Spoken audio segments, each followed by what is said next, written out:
Hello and welcome back, everybody. Echo here, and the final day of the gala is here. So with that, we do have the next banner available to be shown, and I was expecting something else based off of data mines, but to be honest, I'm fine with this. All right, I'm fine with this because that means my currency is safe. That's right. Most of your guys' currency is safe because this is not a new banner. Actually, this is actually a rerun of past New Year's units. So what does this mean? This means if you own these guys already, you can skip. If you care about meta, you can skip these. All right, I'm just suggesting that now. But however, just in case if you do want to go for these, I'm going to explain what they do and just about where they fit in the current meta. All right, just in case if you do on some of them for like, oh hey, I like Seimei, I like Mitsuhide, or like, hey, I want to own all the Zodiacs. So let us get started. So first of all, this is going to be a prize showcase. All right, so prize showcase, obviously you will be getting items and all that junk. So yeah, that's gonna be nice. But these three new, well, new in quotes, they are returning from second year Zodiac. So we have Mitsuhide here, who is light dagger. She was really damn strong on release, and she's still pretty damn solid too.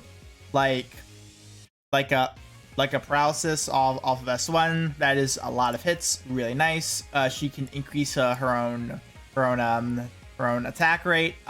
She is very combo based. And because she's a dagger, she can hit that combo really quick, and even the S1, because the S1 does have a lot of hits in it. Crit rate is obviously pretty nice, and combo time, helping out her combos even further, is very good. Flurry strength obviously pairs with her combo very well. First res, then a paralysis punisher built in. So her as a unit, she is really damn powerful. All right, like 90% of her kit is ignored by Curse of Nihility, making her a pretty good option when it comes to Dominion and the currently releasing Primal Dragon content. She is a really good unit, but she's not meta, unfortunately. She's like in just like the current meta units are like S+ tier. She would be like S tier or A+ tier. All right, she's like right there. So she's definitely going to be a really good unit if you do need a light pick-me-up. She's definitely going to be a really good option. Then we move on to Seimei here, all right, or Seimei. I don't care how you pronounce it, all right. This is me we're talking about. I mispronounce everything.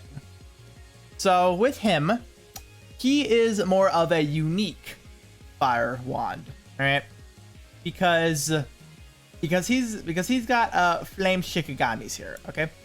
So first of all, when you activate the seal for the first time, you'll gain a flame Shikigami for 40 seconds. All right. So you can use this skill again when you already have a flame Shikigami. So when you do have one, you will gain a one-hit shield. Pretty simple. Flame Shikigami will automatically attack foes. But each attack will deplete the user's Shikigami gauge. Once the Flame Shikigami's attack hits enemies 15 times, it will level up to level 2. Upon leveling up, its 4-second timer will be reset and its attack will deal more damage. In addition, its attacks will reduce enemies' defense by 10% for 10 seconds. So that is pretty damn good. Right? I was actually recently using him for Grimnir Trials of the Mighty, and this is pretty damn strong. Right? His Flame Shikigami attacks at level 2, they can actually hit pretty hard. So that is really nice. That's actually very good. And when it comes to his Shikigami gauge, you can recharge it by using his unique Force Strike. All right, he pretty much just stands there, but it will fill up. So that's how you refill that.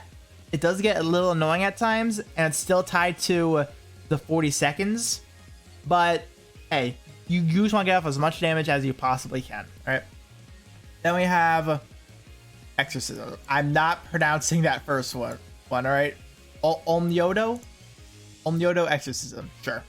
Let's go with that. So when it comes to this now, this skill will only be used as long as you have an active Flame Shikigami, and it will consume the Shikigami on use. All right. It will deal flame damage, reduce enemies' defense, and inflict Scorch Rend.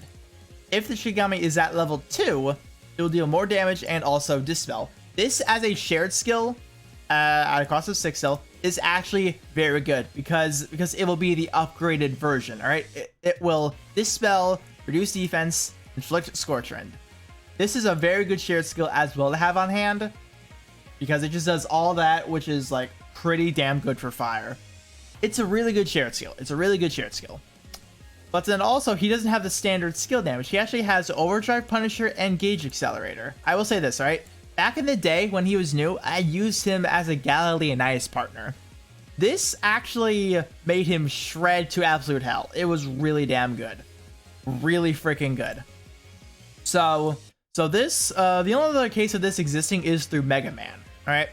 So if you do not have this could be a reason you could summon for him, because this is a fun thing. It's fun. It's not optimal. It's fun. All right, play the game for fun, not optimability. All right. But then for the chain coab, it is flame combo equals buff seal time. This can benefit a lot of units. All right, I learned that with twins very recently. This is the exact same case. This works on a lot of people. But then we also have Master of Shikigami 2. And yep, I pretty much just said all this already. A Shikigami gauge, a unique force strike that will charge the gauge, and it apparently deals damage. I actually did not know that it deals damage. I guess I've been using it wrong. I'll figure that out shortly. Stun res, okay, sure.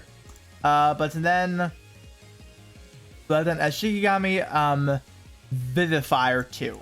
I should have got that right. Fills the Shikigami gauge by 50% every time the Dragon gauge fills by 10%.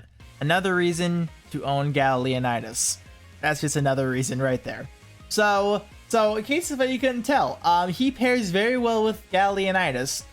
So say for example you don't own Galaxy or Kimono Alisan, he can actually be a very good option for that little core team right there. He'll be a very, very good option. I mean, hell, imagine his chain co-op with Twins chain co-op. That sounds like fun. Hey, that might be a video. Maybe. I don't know yet. But in meta terms, he really doesn't... I'll put him around A tier, honestly. Like, good, but not, like, incredibly optimal. But also, like I said, if you... just for you do own Leonidas and lack, like, Twins Kimono Ali-san, he can make for another really good pairing option because he pairs very well with Leonidas. So that's just another option right there. But now we move on to the dragon being Daiko. I'm just saying Daiko Kutin. All right. So when it comes to him, all right, yes, it's a he. He's a flurry strength dragon. Good, don't get me wrong, good, but kind of want to main him because of also Lucky Mallet existing. All right, it's just a one tap, and you also create a buff zone for 10 seconds and will increase the attack rate of adventurers inside it. So it's good. Obviously, doesn't mean anything in Curse of Annihility content, but Lucky Mallet, it can be a nuke. All right, it can hit pretty damn hard. And as for the flurry portion of this, obviously meant to pair with a Mitsuhide, but unfortunately, because of how much good light dragons we are now getting, mainly like a Cupid 5th Unbind, we have Nyx now, which is going to be your dedicated main dragon. We have Reborn Jean. It's like, unfortunately, Daiko kind of is moved to the wayside a little bit. But if you do so happen to need a light dragon, Daiko is going to be a good secondary option. Alright? Daiko is a good option. Like, don't get me wrong. It's just that we have much better light dragon options right now. And unfortunately, Daiko is tied to a limited tab, so this is really one of the only chances you do have to get Daiko. But I would say that's gonna be about it for this video. This entire banner, this entire banner pretty much, it's going to be either an element filler or you want the character. That's pretty much it. You have no reason to summon on this banner for meta reasons, unless if you desperately need options. But beyond that, there's really no reason to summon. I'm very happy that this is a rerun because one, I know that people did need some of these. I know one person wanted Nobu, so pay attention to the spark pool for that one in case if others are mixed in there. But that's going to be it for this video. Hopefully you did end up enjoying this, and I'm going to probably be streaming the current summon banner being Ciela and Yukimura very soon. So I'm going to be spending money. So I'll see you all later or next time. Bye.